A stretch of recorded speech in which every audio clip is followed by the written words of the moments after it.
How much coffee knowledge fits into a single video? Today, we're setting a new record and you can be part of it. And I promise you one thing, in the end, your coffee will taste even better.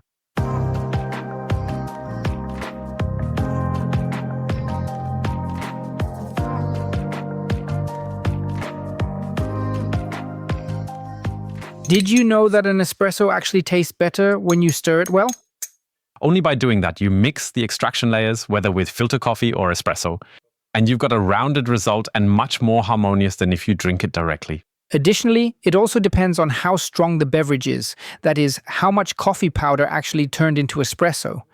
We call that the brew ratio. Exactly, that means 1 part coffee, and then, for instance, when it comes to espresso, 2.5 parts of the finished drink in the cup. Certainly with filter coffee, for example, we make use of 60 grams of coffee for every single liter of water, equating to a ratio of 1:16. Speaking of strength, let's briefly return to that. Strength is the concentration of dissolved coffee particles in relation to water. For espresso, for example, it's around 6 to 10% espresso, and the rest is water mixture. And with filter coffee, it would be only 1.2 to 1.5% coffee particles, and the rest is water. So 99% water. Water is an important keyword. Definitely. Water makes up such a large proportion of coffee that, firstly, it's super important sensorily. It really should be soft. Ensure that you aim for total hardness measuring approximately 4 to 6 degrees on the German scale, along with the resulting alkalinity that should range between about 2 to 3.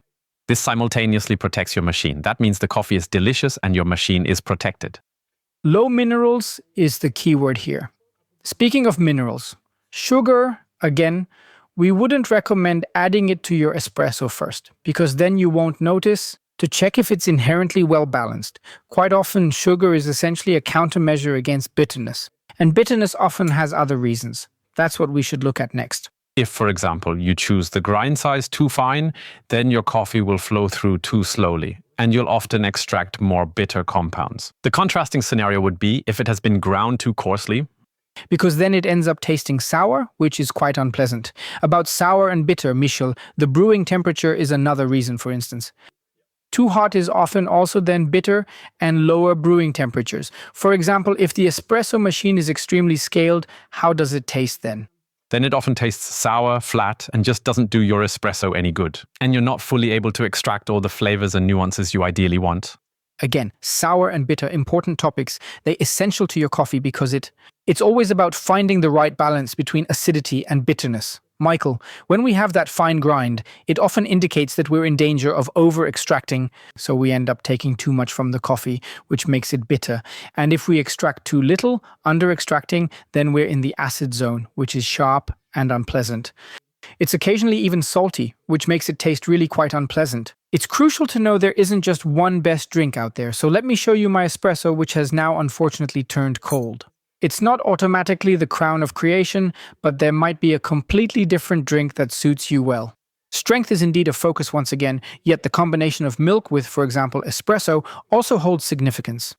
Exactly, you have the complete selection of cappuccinos, latte macchiatos, espresso macchiatos, but also a wide range of pure coffee drinks. You can, for example, also brew an Americano, which then stands somewhere in the mid-range compared to a longo. Or if you want something very fine and light, then filter coffee is definitely a good choice. And this naturally opens up a really exciting topic again, namely the roasting process and the selection of coffee.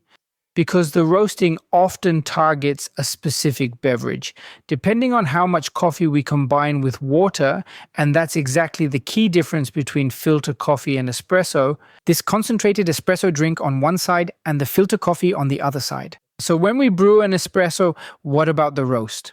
It's often more developed, so a bit darker. We don't want those intense acids in there because they can also become very concentrated. For instance, when you observe a filter coffee roast, you'll notice it's usually somewhat lighter because we allow the coffee more room to express itself, enabling it to develop beautifully. And then the acidity is nicer, better balanced, and paired with sweetness. Yes, and above all, it's balanced by the large amount of water, because the large amount of water is what ensures the beauty. Balance. We are always looking for the perfect balance between acidity, sweetness, and bitterness in our cup, and when the beverage ratio, brew time, and everything is just right, you'll find that balance and it becomes a lot of fun. We sometimes call that the God shot. Of course, it also depends on the choice of coffee and so on. But Michael, how do you actually make the perfect espresso? Can you give us 10 key points for that? I'll give it a shot in 10 points. Everything kicks off with having the ideal grind size. You should select the grind size in such a way that in about 25 seconds, you achieve approximately double the amount of coffee. So if you are using 18 grams for a double espresso, you should aim to have between 36 and possibly up to 45 grams in the cup. The grinder should be set as a guide. Then we go to the machine. Take out the portafilter and clean it thoroughly. Make sure it's completely dry to prevent the coffee from coming into contact with any moisture immediately. On the other hand, there shouldn't be any coffee grounds left that have already been extracted, as this will mainly release bitter substances. So Ben, the coffee's in the portafilter. What's next? Yes, we want to build a consistent resistance. That's why it needs to be evenly distributed. And we do that either with tools or we can also move it a bit ourselves. A completely even surface is crucial so that the water won't rush through anywhere. So channels can form, leading to faster or slower extraction in the end. We aim to prevent that, so ensure it's even, spread it nicely and then tamp it down thoroughly. So, you start by compressing the coffee, and the most essential point to consider is to maintain it perfectly straight. The amount of pressure isn't very crucial, it's genuinely about keeping it level. And then, we want to very carefully lock it into the brew group without accidentally knocking or bumping the portafilter, because otherwise the coffee puck might pop right out of its nice position, and we might end up experiencing that pesky channeling issue we discussed earlier. Then, Michael, it's important for you, something must happen straight away. You start the extraction really immediately. You can test this yourself by just clamping, waiting 5 seconds, and then brewing. And with the next brew, start immediately. You'll notice that the extraction time has really significantly changed because we have a humid, warm shower, and due to that, the coffee is already beginning to work. Not only does the brewing time noticeably alter, but the taste also changes quite a bit. And that's obviously the most important thing. Now, the espresso is flowing. Fill your cups, and since the whole thing ideally sits on a scale or you have a programmed volumetric, you know how much is coming out and can ensure that you can also maintain the ratio of 1 to 2 or 1 to 2.5, for example. A golden rule is when you're working with scales or generally during brewing, always prioritize weight over time. Make sure to really focus on getting the weight in the cup right. The time may have slight or will have slight deviations. But it's more important that you achieve your final beverage ratio, meaning the amount in the cup, rather than being off by 1 or 2 seconds from your targeted brew time. Yes, and if it's 5 or 10, you can decide whether to drink it yourself. But that could potentially serve as an important and significant pointer for the proper preparation of espresso. Michel, we started with achieving the perfect grind for making espresso. That was merely a quick run-through. Speaking of grinders, the importance of fresh grinding and of doing it yourself cannot be overstated. Is among the most essential and initial tips we honestly wish to impart to you today. Choose a hand or electric grinder. Consistently buy whole beans rather than pre-ground and grind them yourself for a fresh taste experience. That is what even allows us to set up and properly use the machine or an espresso machine in the first place. Yeah, absolutely, because the moment you break open the coffee, when you grind it, the volatile aromas fill your room. It's nice that the room smells like coffee, but we really want that taste in our cups. Right? Which is why fresh grinding matters. There's one thing to keep in mind. Not with manual grinders, but with nearly all others. That's what's known as the retention. This refers to a residual compartment where the leftover coffee grounds from the previous grinding session are retained. Especially if you're getting an espresso grinder, I would recommend you definitely check whether this grinder has retention. Because you always want to grind fresh, and if the coffee from yesterday or the last espresso grinding is still in there, it just doesn't taste as good. To explain the retention to you, let's take a brief look at the different types of grinders. There are the single-dose grinders.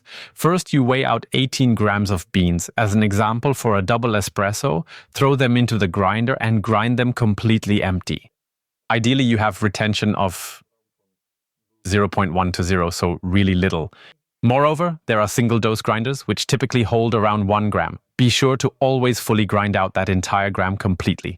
If you're using a dosing grinder, for example, one with time programming, it will grind for 6, 7, 8, 9 seconds for your 18 grams, also for a double espresso. And with such dosing grinders, you often have a retention of rather 2.5 to, in the worst case, 12 grams. Michel, these are the two main categories of grinders we encounter today. Single dosing is particularly interesting if you want to regularly switch coffee, if you always use the same coffee. Choosing a doser grinder is a smart decision. There's an informative video on this topic linked just above. Investing in a coffee grinder is truly worthwhile, Michel. Absolutely.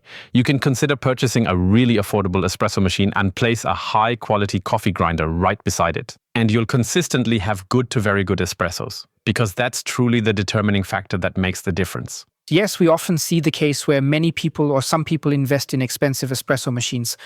But we would say you should actually reserve at least 1/3 or even half of the budget for the grinder, especially in the area of more affordable grinders. Michael, now we've talked about freshness after grinding. Important point, because at the moment when the surface is open, this whole evaporation occurs. Yet, naturally, there's also a kind of freshness after roasting, and there's still freshness after cultivate. What exactly is fresher after roasting? Coffee can, for example, also be too fresh. When coffee is freshly roasted, an enormous amount of CO2 is bound in the coffee, and this CO2 functions almost like a protective spray for our coffee particles. That means we can't trigger everything at all. Yes, and above all, what CO2 there is also tastes bad. It's like carbonated. Make sure the espresso doesn't taste bad, so it's better to wait a bit, but not too long. Coffee can also get old. Right? So with espresso, you should wait about 2 weeks for it to not be too fresh. For filter coffee, usually a few days are sufficient, but keep in mind that it can also become too old eventually. Depending on the packaging, there can often be a noticeable loss of flavor after just 2 months. And the quality of the coffee goes down. You can see that quite well during an espresso extraction. If the first drops that come out of your portafilter are no longer creamy but rather deep black or just watery, you either have a channeling issue, as Benjamin explained earlier, or you have really quite old coffee and end up with almost no creamer. Creamer isn't really a true indicator of quality, just a sign of freshness. Speaking of fresh and old and so on, of course, this coffee tastes old too, meaning oxidized, because coffee has relatively many oils and over time they start to turn rancid. That is an off flavor we really don't want in our coffee. After around 2 months, it begins to get rather unpleasant. Michael, you just mentioned creamer. We always have a lot of creamer when there's a high Robusta content in a coffee blend. Also an indication that creamer might not just signify quality, but can also be a sign of freshness. What exactly is Robusta, which is also known as Canephora, and how does it taste? Robusta is a variety of the coffee plant and exhibits a sensory profile that falls more towards the stronger, bitter, and possibly somewhat more earthy side. But it can also bring a wonderfully beautiful sweetness in good quality. It's kind of the typical, I would say that's the Italian robust quality that we actually like in coffee. It contains twice the amount of caffeine, which means it truly energizes you. And it also has much more crema, I must say. So that's a typical sign we often find in blends. On the opposite side of the coin, there's Arabica. Exactly. And with Arabica, you often have the feeling that it's quality. Like if it says 100% Arabica, it's automatically quality. Forget that for now. There are great Robustas available, just like there are lovely Arabicas. And there are also poor qualities of both. Arabica beans are typically known to be quite elegant, often having a lighter body and distinct acidity, which are traits that can vary significantly with the cultivation region. It truly also depends on the altitude at which they're cultivated and, dear Michael, certainly on the processing method applied. An important further topic pertains to processing, which refers to precisely what occurs after the coffee cherry has been picked. Is the coffee washed, dried? What actually happens during that process? You can think of it like this. We want to somehow get to these 2 beans. Normally there are 2 coffee beans inside this coffee cherry. We want to get there. There are numerous processing methods between washed and unwashed coffee, but these represent the main pillars that are generally recognized and known throughout the world. Dry processed, which means unwashed, implies that I pick the coffee, often sort it beforehand, and then allow the entire cherry to thoroughly dry. And the washed coffee, meaning I pick the coffee and depulp it, removing the fruit pulp, and I then have these coffee beans with their pergamino, which acts as a protective layer, along with still some remaining fruit pulp that I will ferment later. Exactly.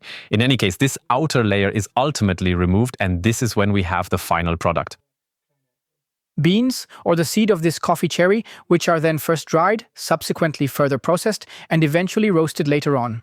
Speaking of hot temperatures like roasting, in the espresso machine, coffee is never burnt but always brewed, and that's done at a brewing temperature of about 93 degrees. Plus minus. Ideally, you should have your machine's settings adjusted somewhere in the range of 91, 92 to 94 degrees. It's absolutely essential to ensure that your machine has been completely and thoroughly preheated. Consider reaching out to the manufacturer for complete details, watch our range of videos, or explore various other channels to gain more insights if you feel uncertain. As it is truly absolutely essential that the heating time reaches the correct stage where you begin brewing, this ensures you have the precise and optimal brewing temperature needed. Yes, exactly, because only then can we trigger what we want to trigger. And only then we do arrive at that balanced espresso cup, which then also tastes delicious. Basically, there are two things to differentiate. On one hand, the heating elements, we have boilers, then we have thermoblocks, and then we have thick film heaters. I would say those are the main groups, with the kettles carrying a lot of water and taking a bit longer to heat up, while the thick film heaters or thermoblocks heat up relatively quickly and really only heat the water which is needed at that moment. This makes the whole process faster. They are then used multiple times or simply built into espresso machines, which is another distinction we make. Absolutely. For example, with a single circuit, you have a boiler inside and can use it well for brewing espresso. In the case of steaming, you would need to heat up each boiler, bring it to the right temperature, and then also remember that if you need to brew espresso afterward, then the boiler needs to come back down. We make the jump from 93 to 120 degrees and then return to 93. There's waiting time involved and so on, a small downside of the single boiler. That's why we especially recommend them if you want to drink a lot of espresso and fewer milk drinks. There are also other categories. For example, there's the heat exchange espresso machine. It still has a boiler, but inside this boiler there's a cylinder welded in that provides the espresso temperature, but it is heated by the surrounding boiler.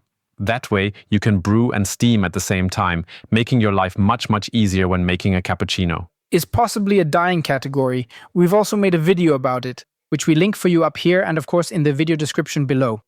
Next, we're discussing dual boilers. These consist of two separate and often independent boilers. One dedicated to steam, the other to coffee. You often have the option to turn on just the espresso boiler if you only want to brew a few espressos, for instance. Yes, that's absolutely right. Interestingly, you have used the word boiler quite often. Of course, this applies not just to the thermoblocks, but also to the thick film heaters. And now we also have hybrid systems that, for example, use a boiler to heat up the milk. Yes, and a thick film heater for heating up the coffee. Basically, as a mnemonic here, thermoblocks and thick film heaters heat up faster and are more energy efficient, but over the long run, they might not maintain the same level of temperature stability as boilers once they're fully operational. Now, we were just discussing milk steaming. What's key there? Yes, you should definitely use fresh milk. It just tastes much better than UHT milk. Do you notice yourself when you're in a restaurant and they've used UHT again? Fresh milk simply just evidently tastes noticeably better. Also, give it a try. You should cool the milk, so take it out of the fridge. Of course, freshness too, otherwise it goes bad. But there's another reason. If the milk is cold, you can steam longer. By steaming for a longer time, it allows you to initially create more volume and then also make it much creamier when steaming. That means it works to your advantage when the temperature was cold, as you have more time for the entire process and likely end up with superior milk froth. But in any case, always remember to clean the steaming wand right after steaming. And that would also be an important consideration. If you're using espresso machines, make it a point to clean them thoroughly and regularly. We already have several videos on that. Regularly means once a week with a back flush using cleaning powder, and for a grinder, maybe with cleaning powder that you can pour directly in. Certain grinders can also be taken apart, cleaned with a brush and reassembled. You can simply skip using the cleaner.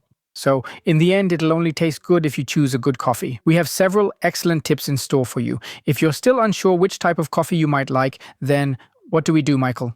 Experiment with as much as possible. This might involve going to a coffee course, sampling various roasteries, or exploring different coffee sample packages. So you'll have the opportunity to experiment and sincerely discover what you prefer. That's a really great tip. Try many things, taste lots, exactly. Then there are still a few hints, Michael, when you look at a coffee bag, for example. A story that is closely linked to the freshness or age of the coffee is, of course, the roast date. From my perspective, high-quality roasteries or roasteries that produce high-quality coffees always have a roast date on the bag. Because you need to know when the coffee was roasted and when it expires. This is often 6 months, a year, or 2 years after the roast date. That should help you orient yourselves. That's why it's important information. First criterion. Second criterion would be, I would also say, also transparency. Otherwise, where does the coffee actually come from? That's often a clue. If the roaster knows that, then they're probably buying more selectively from unique single origins and not just any anonymous coffees. And that could possibly be a hint, but it doesn't have to be, that the coffee might also be of very high quality. The image of the beans, when you put it out the package, for example, is another parameter to consider, because low-quality coffees look bad too. We often have a lot of light beans as an example, so-called Quakers, unripe coffee beans, coffee cherries. And you can really see that immediately in the bean picture. They are so beige and everything else is brownish. You also see some chewed coffee beans. That's from a coffee borer beetle. These are all things that are usually sorted out in specialty coffee. Yes, with specialty coffee, with high-quality coffees. Usually, ideally, well, it's not the ideal case, but these coffees end up in your pre-ground coffees. Therefore, it is advisable not to purchase pre-ground coffee, but instead grind it yourself to maintain full control. Whether the beans that are going in there are actually of good quality.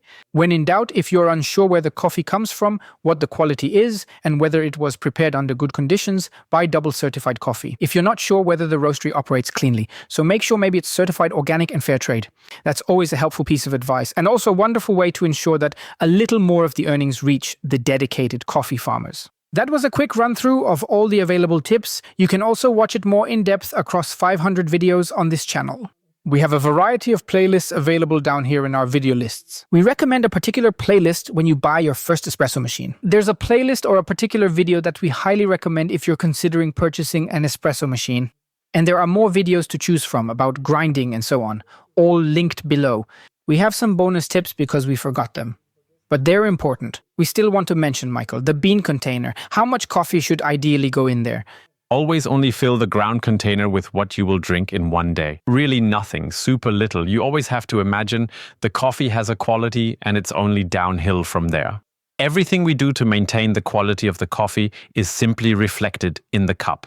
So, what do you advise? How should people store their coffee? What's a good system to keep the coffee from getting stale quickly? Actually, just in the bag that you get the coffee in. Maybe it has a zipper seal. Maybe you use some kind of clip to close it and just take out only what you need, what you consume in a day. This applies to all coffee machines, even fully automatic ones. Don't fill up this fountain container, but just put in enough for a maximum of 1 to 2 days. Another important topic, completely different, but we don't want to forget it. We said you need to heat up the machine. Sometimes it takes a bit longer. With some machines, it's 3 minutes. With others, it's 10 minutes, unfortunately. Most of the machines on the market today take 20 to 30 minutes to warm up. This is partly due to the portafilter not being sufficiently warm, and when it's not heated up, the entire brewing water cools down during the brewing process. And where are we again? We're back at the acid, and we talked about that today as well. That's definitely not tasty, so make sure the entire system is properly and completely heated through.